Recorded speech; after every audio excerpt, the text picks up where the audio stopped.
Hello and welcome to the video lecture on chemistry of alkenes and alkynes. This is going to be a short one. Here we are going to discuss the semi-hydrogenation, stereospecific semi-hydrogenation of alkyne to cis-alkene by catalytic hydrogenation. Now, catalytic hydrogenation of alkene is a reaction that we have already discussed. Alkynes can be similarly hydrogenated to the corresponding alkanes. Alkenes can take up to a molecule of hydrogen, 2 hydrogen atoms, and give rise to alkanes in presence of noble metal catalysis such as palladium supported on charcoal base in ethanol or acetic acid solvent. As we have seen, this is a stereospecific scene addition. If we start from the alkyne, we can go up to the alkane stage via an intermediate formation of an alkene, where the alkyne eventually takes up 2 molecules of hydrogen to give you the final alkane product. In this reaction, the alkene is an intermediate. First, the alkyne takes up 1 molecule of hydrogen in a stereospecific scene addition to give you the cis-alkene, which eventually reacts with another molecule of hydrogen in presence of the same catalyst to give you the alkane. Thermochemical calculations indicate that the first stage of the reaction, that means conversion of alkyne to the cis-alkene, is more favorable compared to the conversion of the cis-alkene to the corresponding alkane. Therefore, it is theoretically possible to stop this reaction at the cis-alkene stage. Recall that from alkyne to cis-alkene, this conversion can also be achieved through a hydroboration reaction. That means you can hydroboronate this, one boron, say with dicyamyl borane or 9 ppn, something like that. One hydrogen will be entering on this side and the boron will be entering on that side, and that too will be in a stereospecific scene fashion because it is a concerted addition, and then you treat it with acetic acid, the boron gets replaced with the hydrogen, and eventually you get the cis-alkene. But this time we are trying to do this reaction avoiding the hydroboration technique by using the palladium charcoal catalyst. Theoretically, it is possible to stop the reaction at the alkene stage, which you may call a semi-hydrogenation because it can take up to 2 molecules of hydrogen. You are stopping the reaction after addition of only 1 hydrogen. So you are basically half hydrogenating the alkyne. Semi means half, therefore you can call this the semi-hydrogenation or semi-hydrogenation. So it's a partial reduction. Unfortunately, this palladium charcoal catalyst is so reactive that it is almost impossible to stop the reaction at this stage. It will go over to the alkene stage because this being the catalyst, once the reduction to alkene has been completed, the catalyst is still active, so the reaction can go on. So how to stop that? We have to poison the catalyst. We have to make certain modifications with the catalyst surface so that the alkyne gets the chance to react but the alkene does not.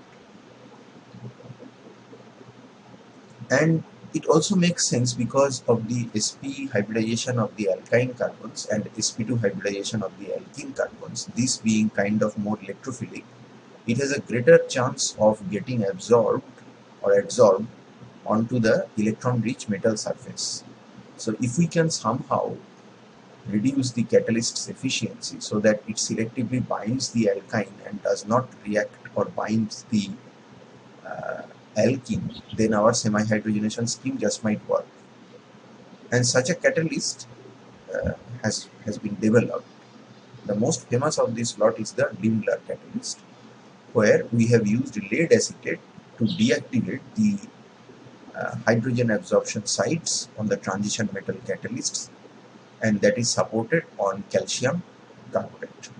So palladium is supported on calcium carbonate, lead acetate is actually the catalyst poison. In the presence of this catalyst, alkyne undergoes stereospecific semi-hydrogenation, syn addition of one molecule of hydrogen to give you the cis-alkene, which does not further react. You can also use barium sulfate or barium carbonate as the base, and the palladium content is just like about 5%, just as it is in palladium charcoal catalyst. In addition to the lead acetate, lead diacetate salt, we can use modifiers such as quinoline or 3,6-dithiaoctane-1,8 diol. Sulfur compounds are particularly effective as catalyst poison.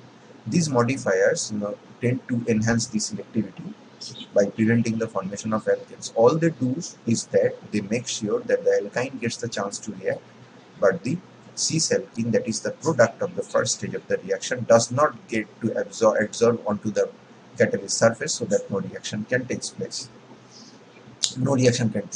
Here are a few examples of it.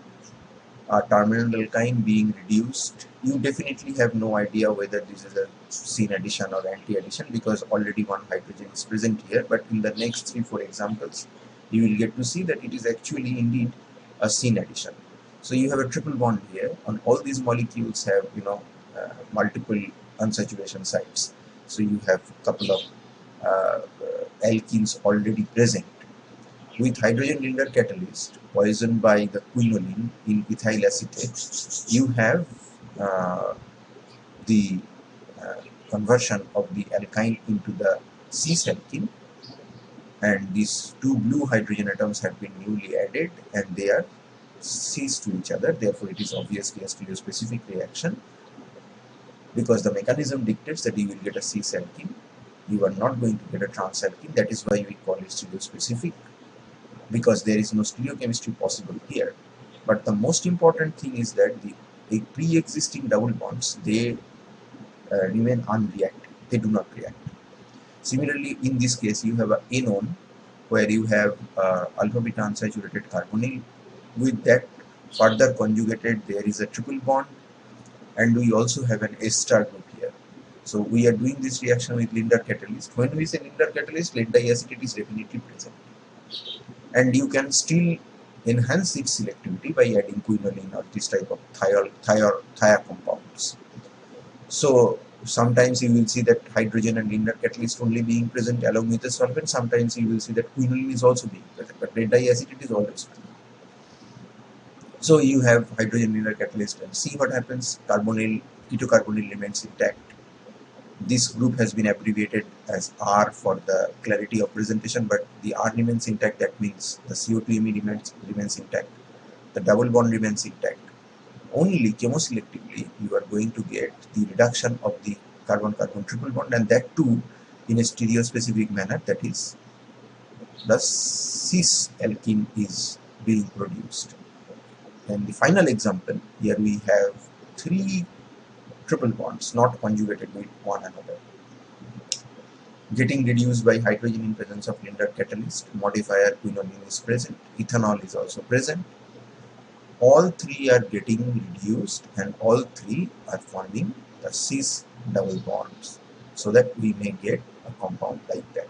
So this is a very useful example or reagent which can convert the carbon-carbon triple bond into a cis-alkene. The natural question is whether you can convert these things into the triple bonds into the trans-alkene stage. Can you do that? And that is also a very popular reaction. That's called the Bartsch reduction, which is done in sodium liquid ammonia at minus 33 degrees centigrade. The alkyne gets reduced to, internal alkyne gets reduced to the corresponding trans-alkene. And that is something we will be discussing in the next lecture. So I thank you for your patience, and I will be seeing you in the next one.